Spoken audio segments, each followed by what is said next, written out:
Alright, hello everybody. Thank you for tuning in. This video is really going to be a supplement to our Excel day and the TaskBook that you've received.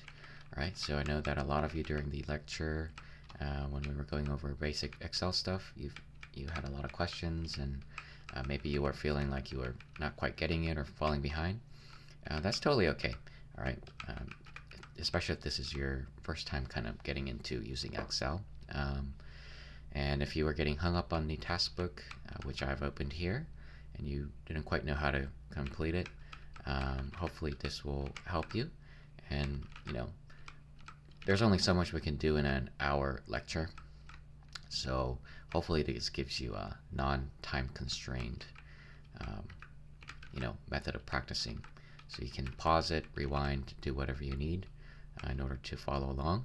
And if you still at the end of the video are confused, just go ahead and email me. All right, I'm more than happy to sit down with you and go through it together. Okay, so let's go through it one by one, starting from the first task. Right, you can see on the tabs the different tasks, which is like practice, and you don't have to navigate through it with your mouse by clicking. You can use your control key and page up and page down. All right, you can navigate it that way. And for those of you who are using Mac, I am sorry, I don't know off the top of my head the translations for the shortcuts on a Mac. However, I found a nice online resource where it shows you a bunch of the translation for the shortcuts for Mac. So I'll be sure to share that with you. So just look it up on there and you should be able to follow along. All right. So the first thing I'm going to do here is task 1. Task 1 is mostly about formatting stuff. Okay, random tips and tricks for formatting. Okay, and you might encounter this whenever you're working in an internship or whatnot. Okay, so first thing I'm going to do is put an elevator here. In the first column, I'm going to put a little X here, because this is kind of the bottom of the working area. Okay, so whenever I'm doing control down and up, okay, I want to be able to stop it right here. So if I don't have the X, it's going to take me all the way to the bottom of the worksheet, which is like, row million or something. So just so it doesn't overshoot me, put an X here. That way, if I navigate up and down with my control arrow keys, it'll stop me right there. Okay. Now, the goal here is to turn this, which is a bunch of mess, into something a little more professional and readable and cleaned up like this. Okay, so the first thing I will do is change the font. So hold shift and use your arrow keys to select your area that you want to change, and the shortcut for changing the font is Alt HFF.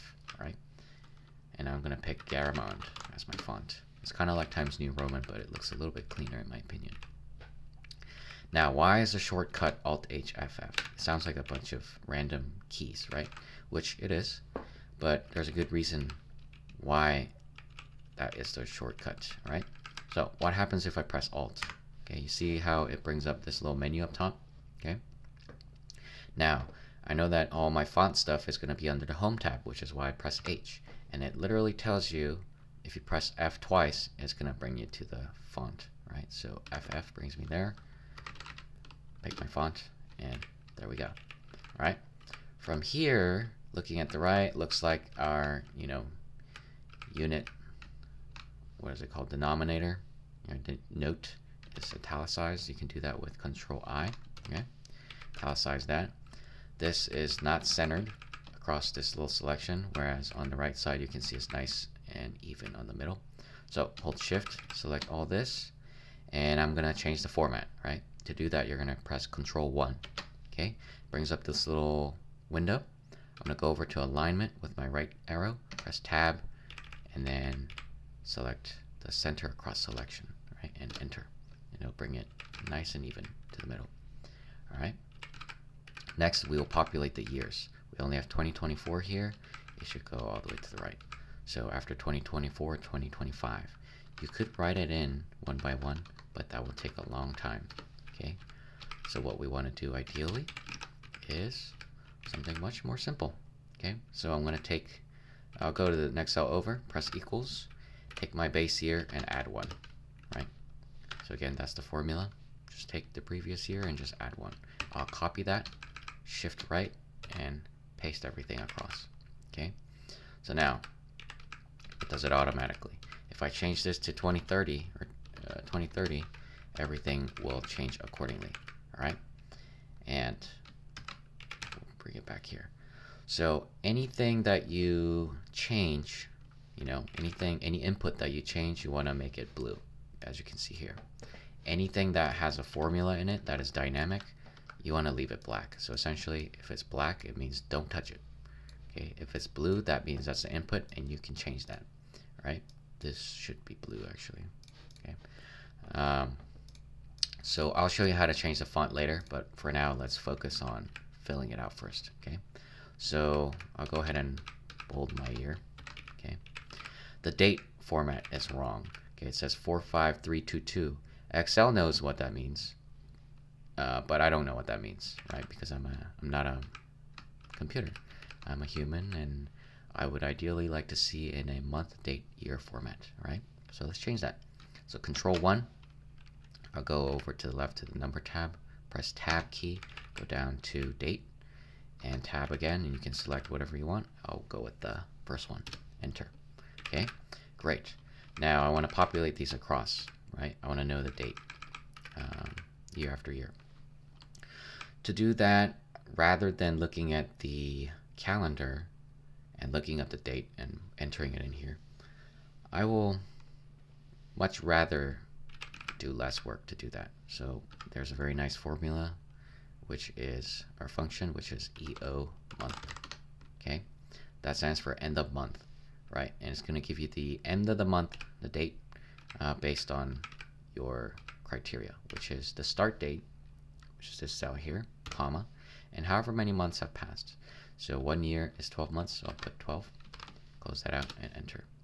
So that is also the wrong format, but that's okay. So for now, I'll just populate it here. And here's another neat trick. This is in a format that I already like. Okay, this is not. But I can just take this, right click, you see this little paintbrush? That's your format painter. So you can paint the rest of this, and it'll make it the same format. Okay, so now, look here. You have a bunch of pound keys or hashtag, right? Why does it do that? This is essentially telling you that the cell is not big enough to display whatever is in that cell, right?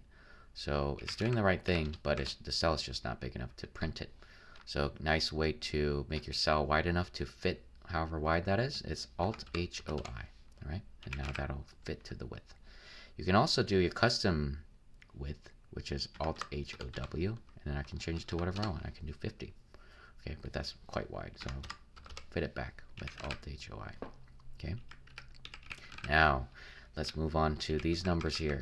We are all over the place with the decimal places, all right? So in our example on the right, we have 1 decimal point. So let's do that for this one, okay? I will select everything using my Shift and arrow keys. Control 1, go over to number, or you can do currency because this is dollar figures. Yeah, why not? Let's do that. So I'll do 1 decimal place, and if it's negative, I'll make it red. Yeah, I like that. Okay, we'll do that. Cool. Now let's calculate our net operating income, or NOI. NOI, we'll get into more like real estate finance stuff later, but NOI is essentially your revenue minus your expenses. So whatever's left over, okay? So I'll copy that across. Boom. Okay, NOI is pretty important, so I'll bold that. Okay, growth rate. Anytime you talk about growth rate, it's going to be in a percentage. So you might hear people say, oh, this business grew 30% this year compared to last year, right? Or this, S&P 500 index, or this stock grew, rose by 3% yesterday, right? So we don't want a decimal, we want a nice percentage. You can do Control 1, but there's a much faster shortcut, which is Alt-HP, okay? And that brings us to a percentage, right? So Alt-HP, why? Alt-H brings us to the Home tab, and P, as you can see, is a percentage, right? Now from here, let's say I want to add another decimal point. That's Alt H0. Okay. If I want to subtract the decimal point, it's Alt H9. Okay. Let's say I want to keep it 1 decimal point. I'll do Alt H0. Add a decimal. Okay. Cool. From here, we can add our borders. Right. Border is Alt HB. Okay. On our example to the right, we have border on top and bottom, which you can do with D, I believe. Yeah, right. So D is that. You can also do it separately. You can just do the top, Alt HB. Top is P. Okay, just doing the top part. If you want to do the bottom, Alt HO. Whoops. All right, there. Hold on. Alt HB. Great. From here, you can see here that the NOI is indented to the right. Okay. Rather than doing space bars, which I'm sure you have done before, and I have as well, the better way to do it is Alt H6. Okay. And if you want to move it to the left, Alt H5. Okay. So we'll indent this one just to match our formatting on the right. And that's how we do that. Now, let us go ahead and change the font color, right? Remember, anything that is dynamic like this with formulas, we don't want to touch that, right? So that we will leave black. Anything that is an input, you know, for example, like these two, that's something that we typed in. And if we change, you know, everything else will also change. So these are blue, meaning I can change it. So I'll make that blue, okay? How do I do that? Alt H F C. FC is font color, FC. Easy to remember. The blue that we use as an industry standard is actually not going to be in here. So you're going to hit M. You see here? More colors. Hit M. And pop up this window. It's also not in here. So go over one to the right to the custom tab. Press tab until you go to the blue section and hit 255. Oops, 255. Enter. And that's the industry standard blue that we use. Okay. But now that you have blue, whenever you do Alt HFC, it will pop up here because you've just used it. It'll be in your history. Okay. So revenue and expense for the first year is also an input. Okay. So Alt HFC, come down here, and I'll show you another trick. If you've done a action on Excel and you don't want to redo that whole thing like Alt HFC, redo that step, you can just press F4. So I'll select these guys because that's also input, and I'll do F4, and it'll change it to blue. Okay. NOI is dynamic, so I'm not going to make that blue. Okay. These are all dynamic, right? So that's going to be kept in place. Now, I have another one down here. Okay. And I've just done all this work, and I don't want to redo that whole thing. So what I can do is just copy the formatting, right? Select this, right? So like that, copy, and I can just paste the formatting. And paste special is Alt ES, and then I'll go over to format, which is T, okay, and hit OK, and it'll copy the format. All right, so now it looks like I'm missing that little header, so I'll bring that over here, projection. And I will go ahead and fill these real quick.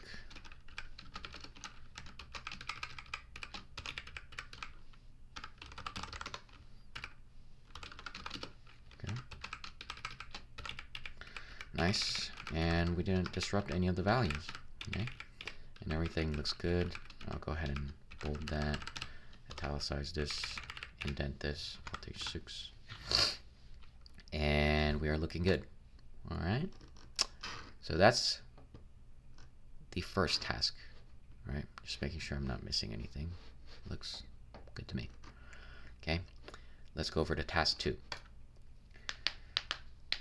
This is exercise on how to, okay, let's back up. This is an exercise to get you familiar with anchoring, meaning locking your cells. So let's see what happens if I don't lock my cells. I want to calculate my debt service, which is, in other words, your mortgage payment, okay? And that we're saying is 35% of our revenue or our NOI. They should say NOI. All right.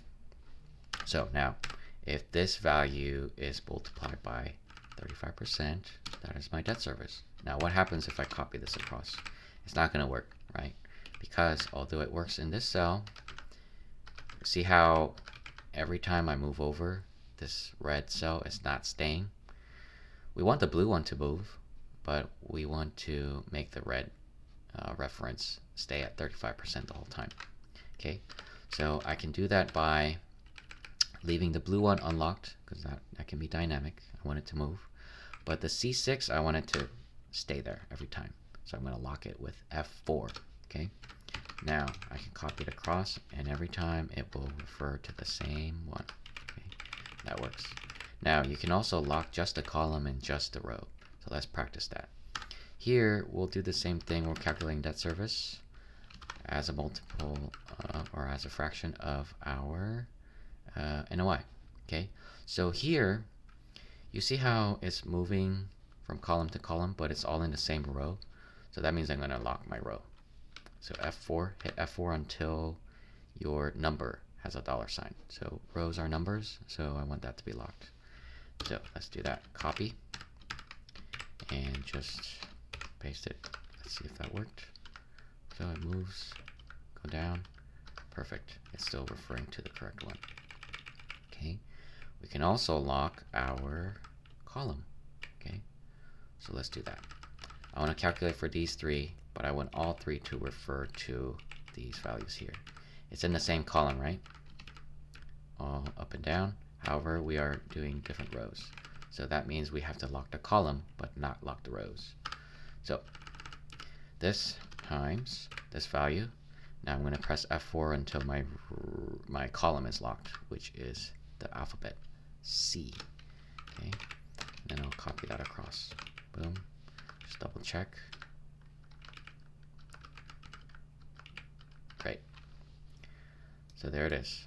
If you want to look at the formula or where I locked it, there it is. Okay, so that's task 2, anchoring. Let's move on to task 3. Here we are wanting to look at the date, the end of the quarter date. So that's familiar. So that's EO month, right? So I refer to this cell, and 1 quarter is 3 months. So I'll put 3. Boom. Okay. Copy that across. So that's not big enough. Alt HOI. There it is. And this one, if you notice, it's not at the end of the month. And I want to know exactly 3 months from June 15th. What's the date? It's probably September 15th.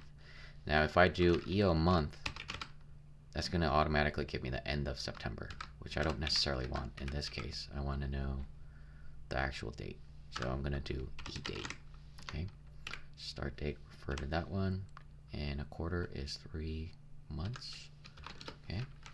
So I can copy that across, and it'll give me the date. So 15th.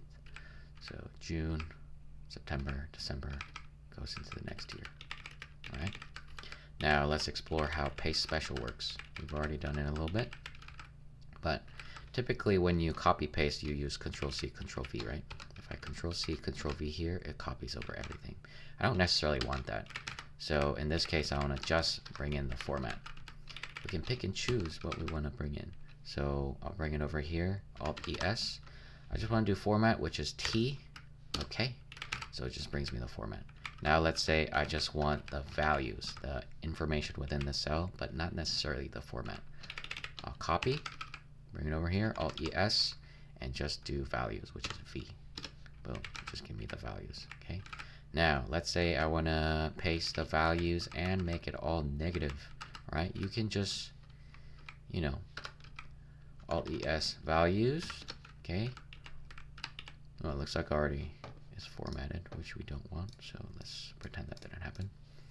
So now you can, go into it and put the negative sign in front of each one, but that's kind of tedious. So what I can do is write -1 here. I'll copy that, select all this, and paste special.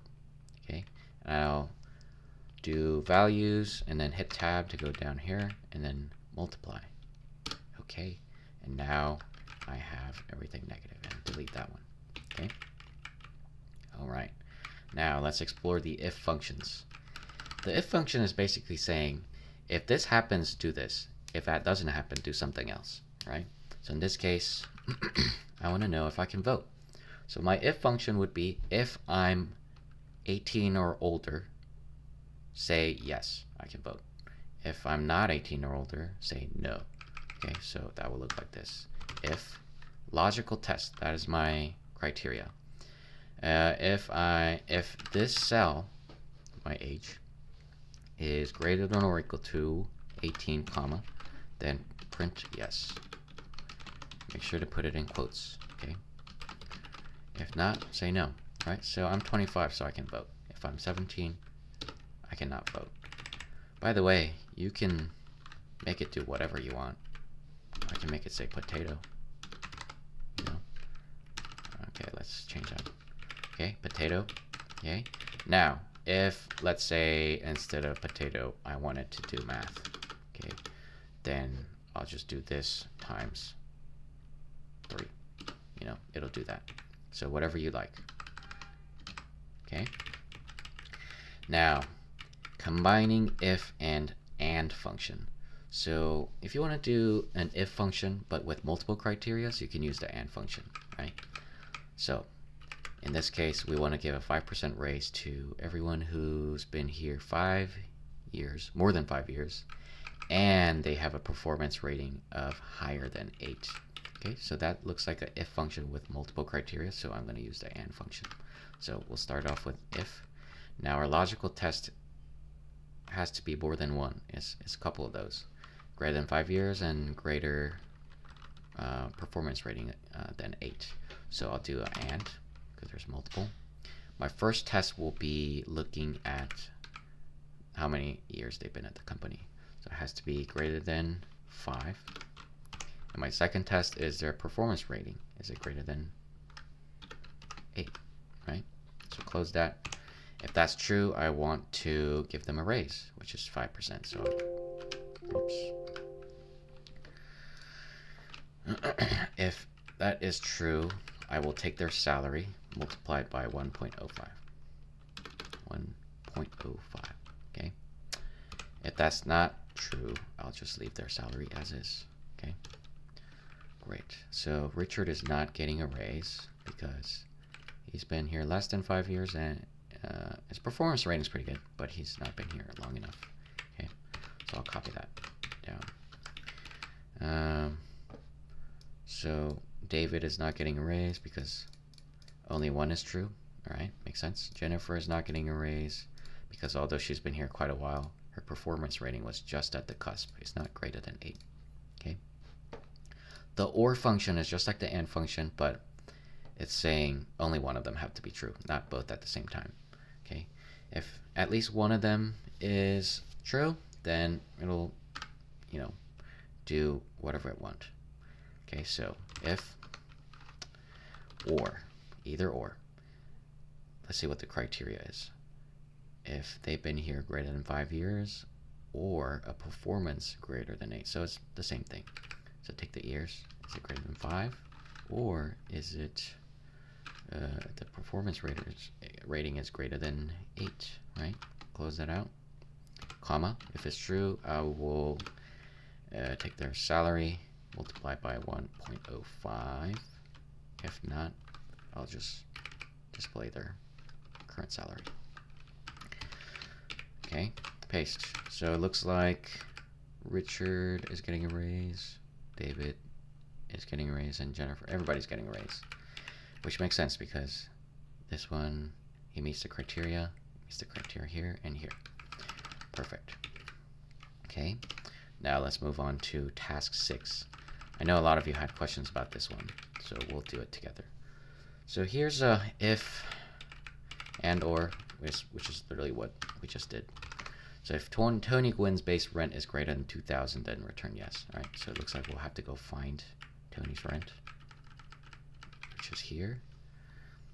If this is greater than 2,000, then print yes.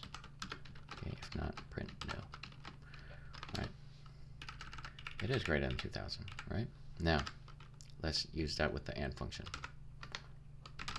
Okay, we have two criterias. If it's greater than 2,000 and the lease term is greater than 12 months. So great. Let's see if this is greater than 2,000 and his lease term is greater than 15. Okay. Then what do I want it to do? Say yes. If not, say no. Okay. There it is. Okay.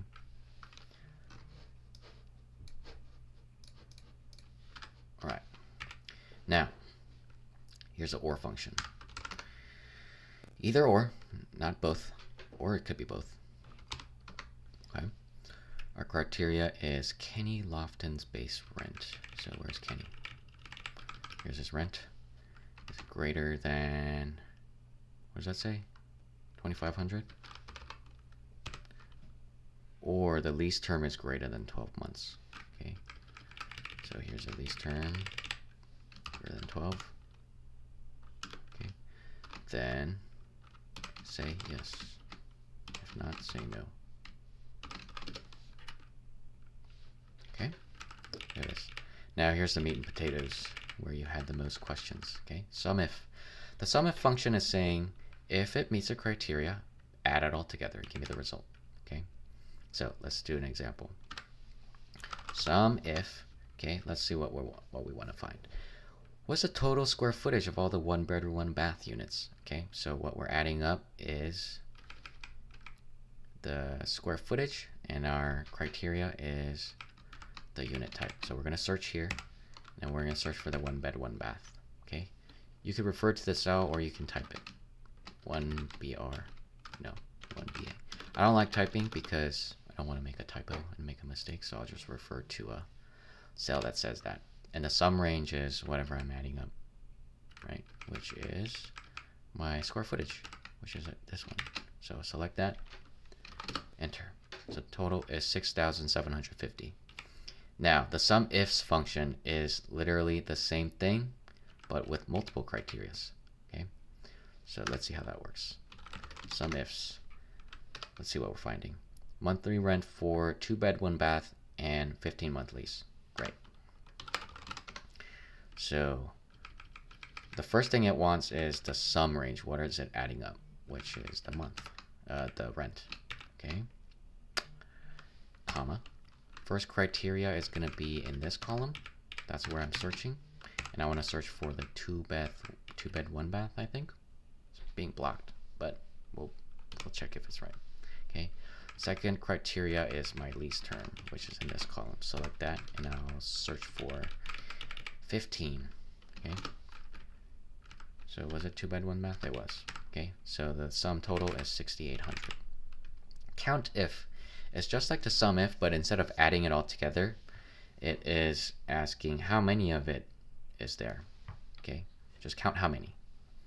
So we want to know how many 3-bed, 2-baths. Okay. So I'm going to search here for a 3-bed, 2-bath. Okay. How many is there? There's 5.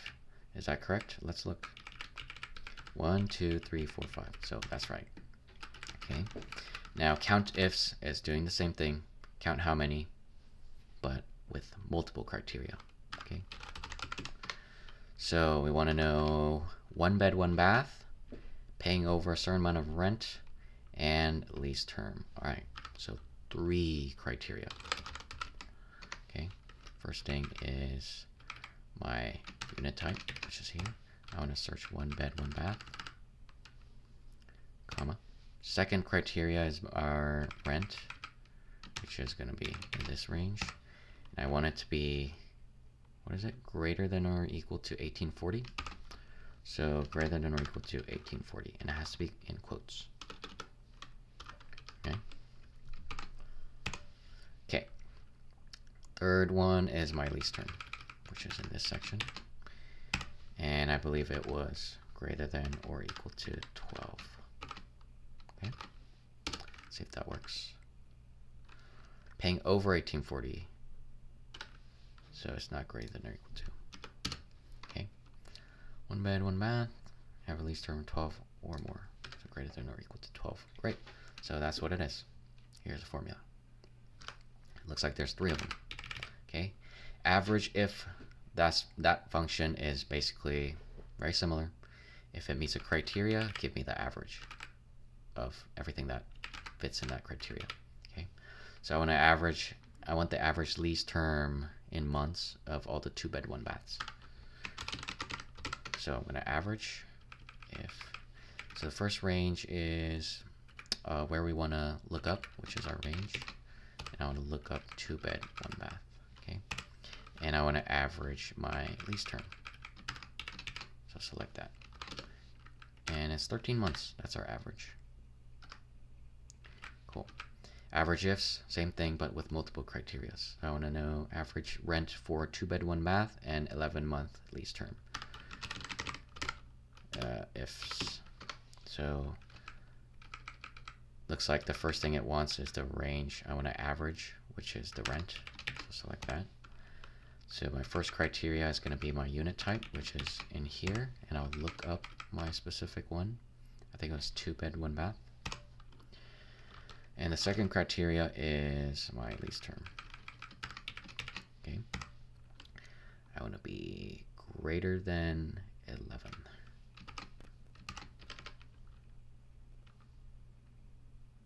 Yeah. 2-bed, 1-bath, greater than 11 months. Great. So there is, the average is 2291, almost 2,300 bucks. So that's how you do that. Okay, let's move on to task 7. In my opinion, task 7 is the most important and also the most useful, especially when you're dealing with large amounts of information. So let's go through how to use the match function first. The match function, you can think of it as a very hardworking dog, right? You know how those people go truffle hunting with their dogs? The dog is literally like, oh my god, what am I looking for? I'll find it for you. Okay, so it's just like that.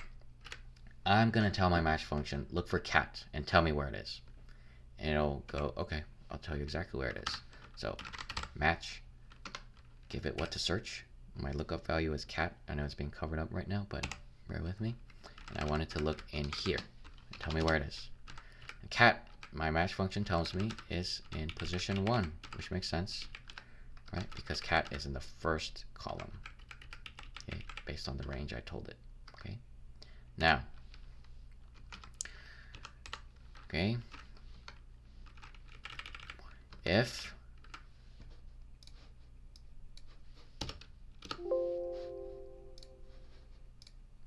I want to find,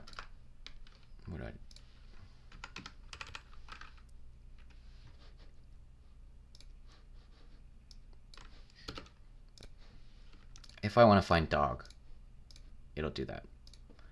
It's in the second column, right? So the output is 2. Let me zoom in a little bit. Okay. If I want to find fish, it'll do that for me. It's in position 3. It can also do it for rows, right?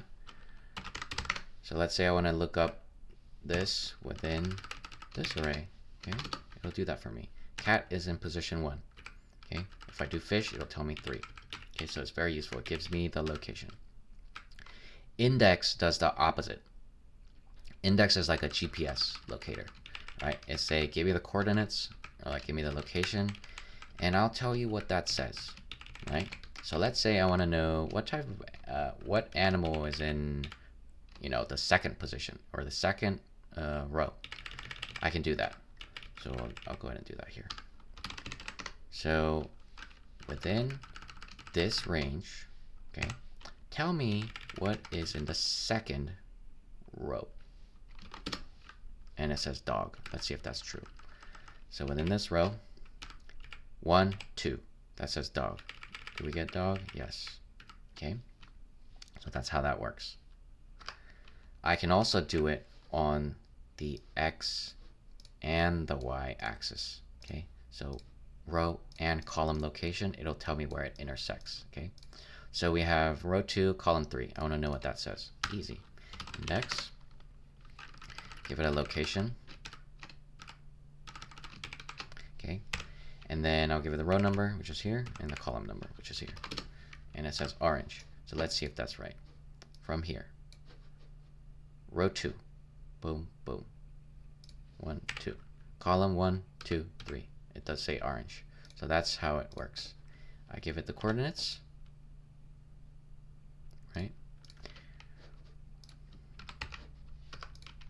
I'll give you the formula right here. Okay. I give it the coordinates and it tells me what it says. Now, let's say I want to combine index and match. Okay. I want to look up I want to see what does a cell say at the intersection of Maria and state, which if we look, Maria is going to be here, state is right here, right? So the intersection will be main, M-E, the state. So let's say I have a data set that is just massive. You know, it's huge. There's no way I can look it up, right? It's going to take up the whole page, right? So it's very useful in those situations. So I'll show you first how to combine index match on one axis. Let's say just in a column. So I want to know what type of animal is Maria. I can see that under type, Maria is going to be a horse. So let's see if that is the case. Index, okay. Where do I want to search? I want to search right here, okay, comma. But I'm searching by Maria, but index doesn't know what Maria is. That's not a location. So we need to give it a number, but we don't know the number, but we know Maria. So we're going to give it to a match function and give us a number. So match, what am I looking up? Maria. Okay, where do I look? I'm going to look right here. Okay, and give me the result. It says horse. Maria is indeed a horse. Okay, now let's do it for both the x and the y axis. All right. How do I do that? I'll start with index. Give it the area to search, which is here. Now, my row coordinate, I do not know, but I have the information to feed it to my very hardworking dog, which is my match function. Okay, so find Maria in this section. Okay, that's what I'm saying. I'll do another match. Okay, I want to find the column. Okay, I'll say find this in this section. Okay, and this will give me the coordinates, which will then feed my index, and it'll find it for me. So it says ME, and it is true. Maria here, and state here, and it will intersect right there. Okay, so that's how you do the index match. All right. Task 8 is not that important right now, but it's more to give you an idea of how to organize large amounts of information neatly. So here's a cool trick. I can select the header, Alt-H, S, F. That's the shortcut. And it'll give me filter, right? You see these little arrows? I can now filter it by just, say, Feldman. It'll just show me Feldman. All right. Let's do, I just want to see Germany and France, let's say. Okay, and it'll just show me that. So it's very, very useful. And it hides everything else. Now, here's another thing that's very useful. Let's say I want a couple of like input cells that I want to use later on for formulas. And you know, if I want to change my input cells, I don't want to have to type it every time, right? That's tedious. So what you can do is make a drop-down menu, right? How do you do that? You're going to do Alt A V V, and that's going to do data validation. Data validation sounds really fancy, but it's just a drop-down menu.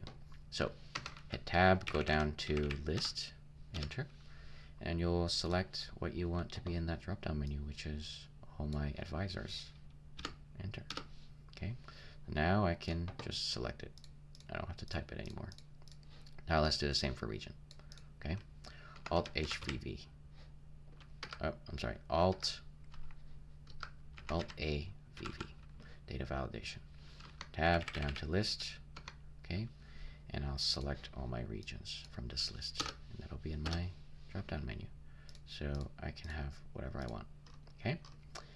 Now let's use this to feed other functions.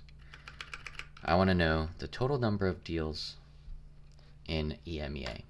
So that looks like a SUMIF formula for me. Now that's just one criteria, so this should just be SUMIF. Okay. Equals SUMIF. Okay. Total number of deals. So I'm adding up. Or actually, let's see where I want to look first. In the region. Okay.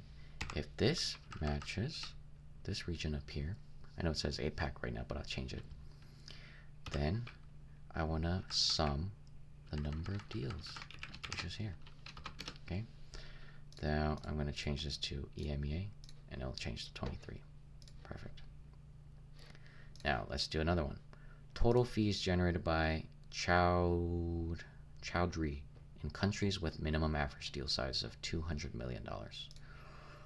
So it has to be Chowdhury and at least $200 million deal size. So that's multiple criteria, so some ifs. Okay. So it wants the sum range first. What does it want me to add up is the fees. So select this. Now my first criteria range where it's going to look up is the advisor. I want it to be a specific advisor, and I'm going to match it to this guy. Okay. The second criteria is the deal size. Okay. It should be at least $200 million. Okay. Cool. Oh, it has to be in quotes. That's the sum. All right.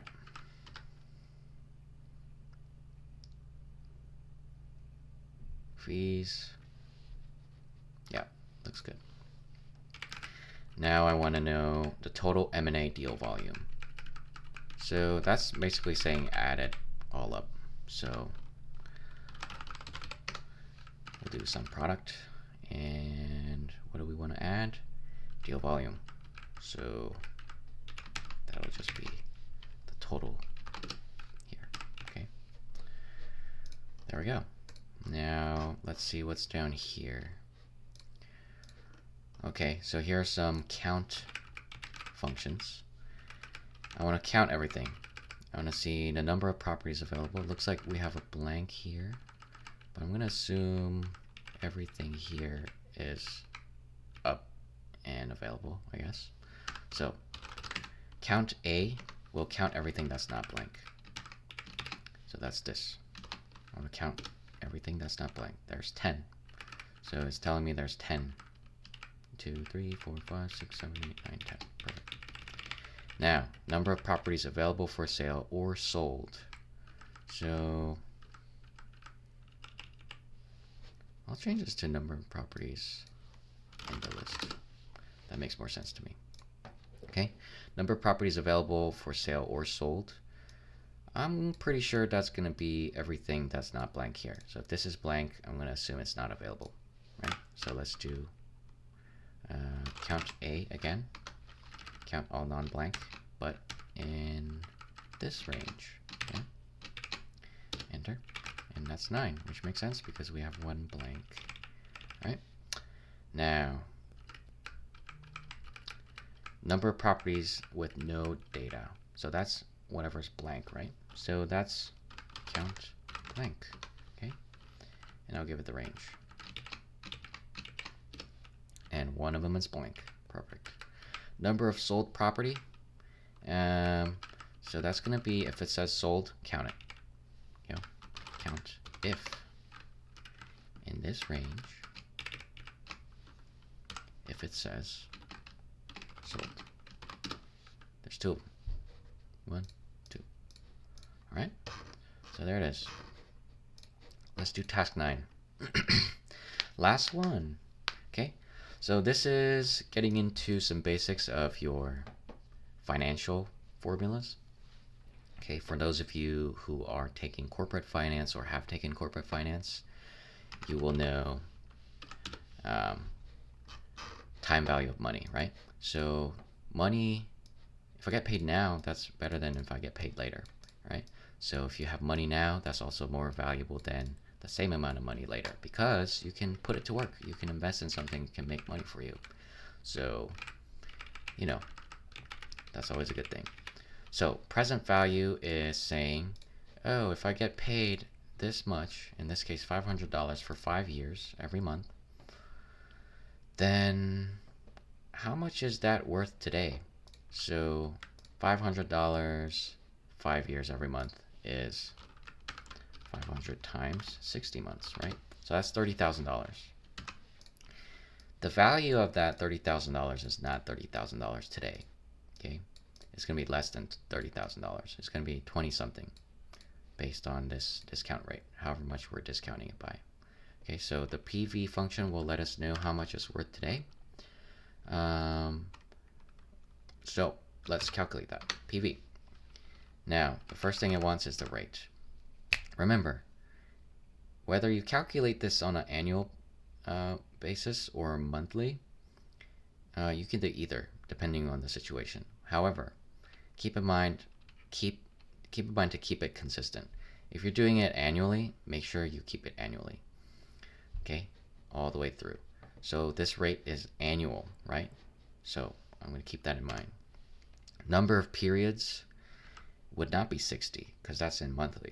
It would be 5 years, so 5. Payment would be, let's say, yeah, here it is, $500, but that's per month. So I'm going to have to multiply that by 12. So future value, we don't really need to do that. You see how it's in brackets? That means that's optional. In this case, it's not relevant, so comma, comma, I'll skip that too. And I think I might have one too many. So there's our present value of that scheduled sequence of cash flows today. Now, I bet you, if I calculate this again on monthly, this is going to be higher, right? Why? Because if I'm getting paid 500 times 12, which is $6,000 once a year, and then 6,000 next year, 6,000 next year, versus getting $500 every month, right? Overall, on average, I'm going to get my money, I'm going to get paid more sooner if I get paid every month, right? Even if it's a little bit at a time. So based on the principles of time value of money, if I get paid sooner, that's more valuable for me. So let's see if that's the case. PV rate will be 12% divided by 12, because now it's monthly. Number of periods will be 60 months. And the payment amount, we'll leave it at 500. We don't have to multiply that now that it's monthly. Future value, doesn't matter. Okay. See? Now, it is higher, $22,000. So that goes to show you, if you get paid sooner every month, that's more valuable. Okay. The future value is kind of the opposite. It's saying if I pay this much for this long and it's going to grow at this, value, how much would that be in the future? All right. So let's find that. FV, future value. First thing it wants is the rate. So we'll do annual. So annual interest rate, number of periods is 5 years, and the amount of payment will be $500, which is in monthly, times 12. Okay, comma, we'll skip that, and we have $38,000. That's the future value, which makes sense, right? 60 months times 500 is 30,000, but it's growing at 12% annually. So $38,000 is higher. Now, net present value. This is essentially saying, here's a project or an investment I want to be involved in. Okay, it's going to cost me money up front. However, in this case, $1,000. It's going to cost me $1,000, but after that, it's going to generate me these passive cash flows. Okay, so is that worth it? Should I pay $1,000 to get paid $250 and then $400, $500? I don't know. So the way to know if that's worth it is if your net present value of these cash flows is positive. So that's like a net gain, right? You're making money more than zero. If your net present value is negative, that means it's not worth it. You're losing out. So let's calculate that. Let's see if this project's worth it. NPV, net present value. First thing is the rate. Second thing, very easy. Just your schedule of cash flow. Enter. So it looks like we are positive. $536. So yeah, it's worth it. Even though upfront it'll cost you $1,000. On a net basis, you're better off by like $500. So yeah, make that investment. Get your money. Okay. Now, XNPV is taking into account like irregular schedules of payments. So this is assuming, look at it, every year on the dot is paying us. Very nice and consistent. Here it's kind of a messy, 2014 in April, and then we don't get paid until January of next year. So, time is valuable. So I want to take that into consideration. So I'm going to do XNPV. Okay. So our rate, same thing. Our values, cash flow, and then we're going to give it the dates. That's the extra part here. Okay. Look at that. My net present value is higher this time. Let's see why that is. Okay. 2014, we both get paid 2014. I get paid like, what is that?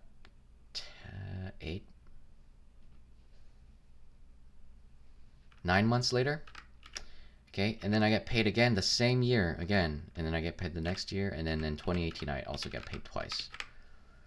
So, just from the fact that I get paid twice in 2015, and my last payment that I receive is in 2018 here, which is sooner than 2019 on this side. So that makes sense. So you're getting paid, more often and sooner. So your net present value is going to be higher. Heck yeah. Now, IRR is internal rate of return. So you can think of that as your ROI, return on investment, except it takes into consideration the passage of time. Okay. Remember, time value of money. So I want to get paid sooner than later. So, taking into consideration the passage of time, what is my return? Okay. We can do that by just giving it that sequence. Okay. Including your initial cash outflow, 1,000, 100, 200, 300. And my IRR is 12%. That's my return. Okay, adjusted for the time. XIRR is just like XNPV. Our timeline is irregular, as opposed to here where we're assuming it's the same every year. Sorry, my neck hurts talking so much. All right. So let's do XIRR, taking into account our wonky cash flows. So I'm going to do XIRR, give it that schedule, and the dates. Okay. Enter. It is higher. Okay, let's see why. The values are the same. Okay, but it's higher because, as opposed to assuming we get paid evenly once a year, it is paying me twice in 2015, once in 2016, and then twice in 2018. So, I guess you're getting paid sometimes twice a year, which means on average you're getting paid sooner. So that makes sense. My return is higher. So let's see if there's anything down here. No, there's not. So that's it. That's everything in the taskbook. I will share with you the completed taskbook so that you know what the answers are. And feel free to just give it a try. You can, maybe you did it along with me watching this video, or maybe you want to, erase everything and just give it a go on your own. Right? So either way, try and practice it a little bit, because when you get to your internship, if you know how to do this, they'll be like, "What? Who taught you how to do this?" You can say, "Oh wow, you didn't know I could do this? I learned it in my real estate club at Goizueta Business School," right? And you'll be that much better off. Which I had nobody to teach me when I was a freshman or sophomore, so you'll be a rock star. Even better and greater things you'll accomplish than me. So that's the goal. So hopefully you took some value out of this. And yeah, good luck. We'll see you in the next class. All right.